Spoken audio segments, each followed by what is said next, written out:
Paz do Senhor, os irmãos. Deixa eu ler um texto para você da palavra do Senhor. Abra aí sua Bíblia em Coríntios, segunda carta de Paulo aos Coríntios, capítulo 9. 2 Coríntios 9, diz assim a palavra de Deus, verso 1. 2 aos Coríntios, capítulo 9. Já encontramos? Deixa eu ler para você o que está escrito. Eu só vou ler o que está escrito. Você é inteligente para entender o que eu vou ler, sem tantas explicações. O que eu espero é que o Espírito Santo possa, enquanto eu leio, permitir que essa palavra seja ministrada aí dentro do seu coração. Que você crie um ambiente dentro do seu coração propício para o Espírito Santo trabalhar em sua vida. Diz assim: quanto à administração que se faz a favor dos santos, não necessito escrever-vos, porque bem sei a prontidão do vosso ânimo, da qual me glorio de vós para com os macedônios, que a Acaia está pronta desde o ano passado, e o vosso zelo tem estimulado a muitos. Mas enviei estes irmãos para que a nossa glória acerca de vós não seja vã nessa parte, para que, como já disse, possais estar prontos, a fim de se acaso os macedônios vierem comigo e vos acharem desapercebidos, não nos envergonharmos nós, para não dizermos vós, deste firme fundamento de glória. Portanto, tive por coisa necessária exortar estes irmãos, para que primeiro fossem ter convosco e preparassem de antemão a vossa bênção, já antes anunciada, para que esteja pronta como bênção e não como avareza. Vou dizer um amém até aqui, só para fazer um comentário bem rápido, mas eu sei que você já entendeu do que se trata. Ou não entendeu, se você não conhece muito de Bíblia, você talvez não tenha entendido nada, né? Então eu preciso te ajudar nisso. Paulo enviou alguns irmãos para a região da Acaia. A região da Acaia era a região onde estava a igreja dos Coríntios, para onde foi endereçada esta carta. A região da Acaia, onde estava a igreja de Corinto, dos Coríntios, a igreja de Corinto, para quem Paulo escreveu essa carta, para os crentes de Coríntios. Quando ele manda esses irmãos à região da Acaia, não sei se vocês perceberam, ele manda esses irmãos para lá, porque havia possibilidade dos crentes da Macedônia irem junto com Paulo para a Acaia. Perceberam isso na leitura ou não? Ou não perceberam? Estão percebendo agora que eu estou falando? Alguns estão percebendo agora que eu estou falando. Havia possibilidade dos crentes da Macedônia irem acompanhando Paulo até a Acaia. E aí Paulo escreve para os macedônios, dizendo assim: eu estou mandando alguns obreiros antes, para organizar as coisas, antes que eu chegue, porque é possível que alguns macedônios possam ir comigo. E se os macedônios chegarem aí, eu espero que vocês estejam preparados para enviar a bênção de vocês como bênção e não como avareza, porque os macedônios eram a igreja mais pobre daquela região, naquela época.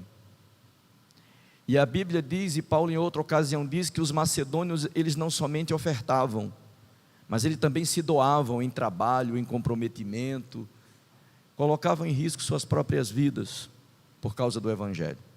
Então os macedônios eram crentes que se doavam, que contribuíam, que se envolviam. A igreja da Acaia era uma igreja rica.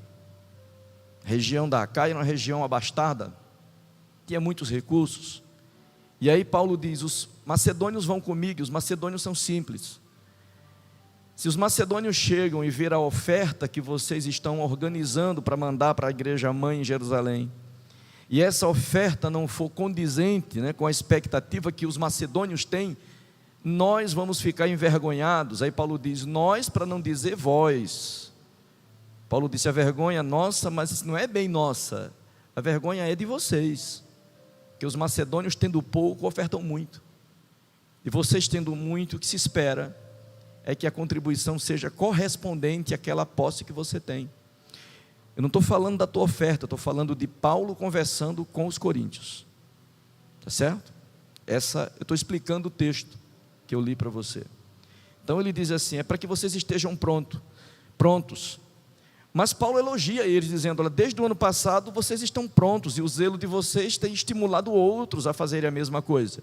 Mas os macedônios vão comigo. Então, como os macedônios vão comigo, e os macedônios são crentes que ofertam, crentes que se comprometem, crentes que se doam, eu tive a iniciativa de mandar uns obreiros antes, para os obreiros prepararem o ambiente, para a gente não passar vergonha, nesse campo, que Paulo chama de firme fundamento de glória. Esse campo da oferta, Paulo chama de firme fundamento de glória. Essa é a área mais difícil da gente falar na igreja, hoje. Porque está cheio de lugares onde as pessoas são exploradas financeiramente. Está cheio de lugares onde as pessoas fazem desafios, fogueiras e etc. Dizendo para as pessoas que elas vão ser abençoadas se derem tudo.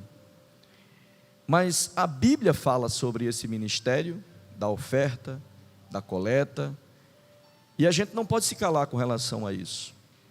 Não pode se calar que Deus tem uma bênção nessa área. A gente não pode se calar que Deus pode operar milagres nessa área.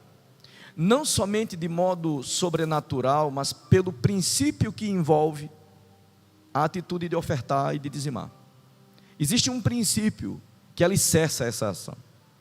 E o princípio que alicerça essa ação é o alicerce do milagre.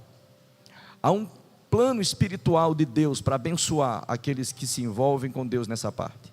Mas também tem um princípio que você precisa viver. Não adianta você ser ofertante e dizimista na casa do Senhor e gastar seu dinheiro, seus recursos de qualquer maneira.